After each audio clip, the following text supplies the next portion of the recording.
Well, I woke up at 188.6. Weight's slowly coming down still. I drank about 40 ounces of water so far. Got my workout in. I got my cardio in. Here's the check-in picture from this morning here.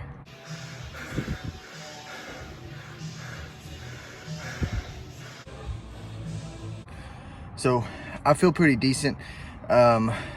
The HIIT stuff that I'm doing 4 or 5 days a week is getting way easier. I am getting better conditioned. I just ran the fastest mile that I have yet, under 7 now.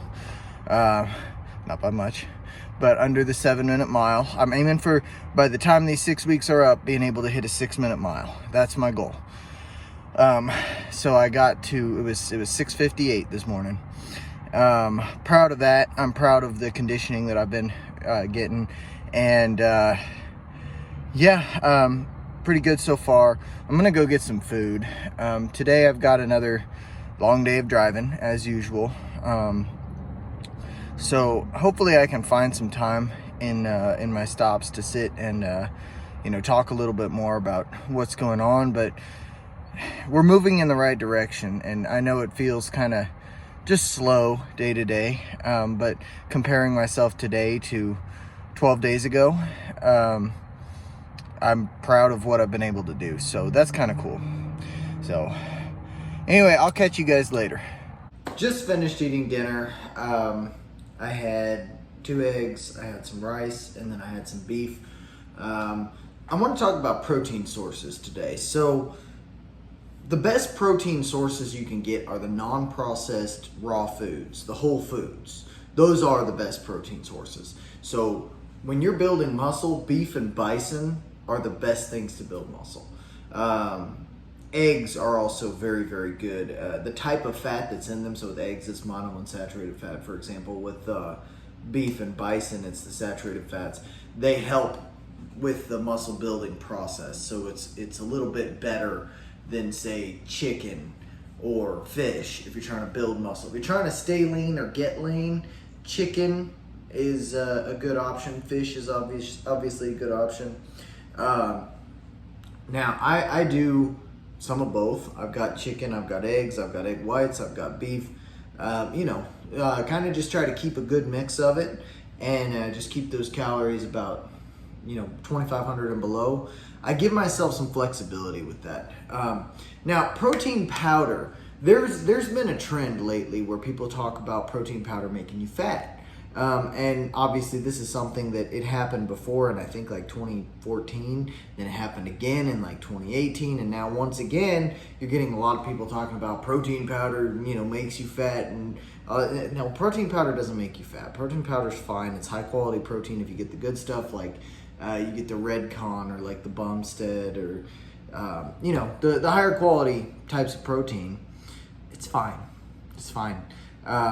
The micronutrients aren't as good as like with beef, but if you're in a hurry, or if you're running short on money, it's a cheap way to get some good servings of protein.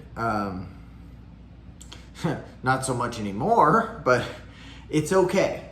Protein powder is okay, but it's one of those more processed forms of protein that you kind of stay away from. Now, mistakes I've seen people make are using things like bread or high protein bagels, things like that like in and of themselves, there's nothing really wrong with them, but here's a couple reasons why you probably shouldn't do that. So like high protein granola bars, high protein pancakes, those sorts of things, high protein bagels. So I'm thinking of like Dave's Killer Bread, which if I do eat bread, that is what I use. Kodiak pancakes, which again, if I do eat pancakes, that is what I use. I just don't do it very often. The reason for that is that in both of those things, so I'm gonna take those bagels and pancakes as the examples, super high sodium, a lot of sodium for what you're getting as far as the protein. A lot of carbs as well. And the type of protein that you're getting is highly processed whey protein in the pancakes, so you're probably better off doing egg whites. You're probably better off doing eggs. You're probably better off doing steak. You're probably better off doing chicken. better micronutrients. Your body is able to absorb and use protein better when it's an animal product. The same thing goes for things like tofu and all the vegetarian stuff. I remember, so Rob Bailey, if you're not familiar with Rob Bailey, he's Dana Lynn Bailey's husband. Rob Bailey was a vegan for a long time, and I heard a conversation he had where he was talking about, he didn't realize for the longest time that as a vegan, he was starving himself. And what he meant by that was that there's things that your body needs that you've kind of evolved to need and want. And, the micronutrients that your body is craving can only be found in certain types of animal products. And that's true for several things. There's certain B vitamins. There's just certain, like and the way that your body processes protein, the animal proteins, the beef, the chicken, the fish, your body deals with those so much better, breaks them down more easily, stores and uses them more easily than highly processed protein. Not to mention the fact that a lot of the things they use to process, vegan proteins and, those other processed types of proteins and the sweeteners, the flavor enhancers, all of that stuff, a lot of them are carcinogenic or linked to cancer. And, I truly think that, the closer you can get to eating, the things that humans developed to eat, the better off you're probably going to be. I'm considering at some point in the future, this cut is what my focus is right now. I'm going to attempt a new diet later on, but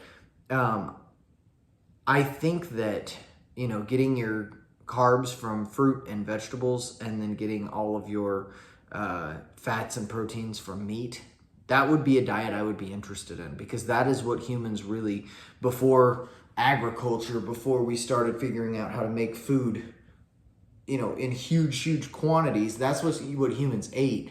So for thousands of years, maybe tens of thousands of years, we didn't really eat other things. Our bodies, our microbiome, the function of our organs, all of that, it didn't develop to eat highly processed stuff. So I think that in the future I may give a go at using vegetables and fruits to get all of my carbs, and then steak and fish and chicken to get all of my proteins and fats. I think that would be an interesting thing to do. But we're getting a little off track here.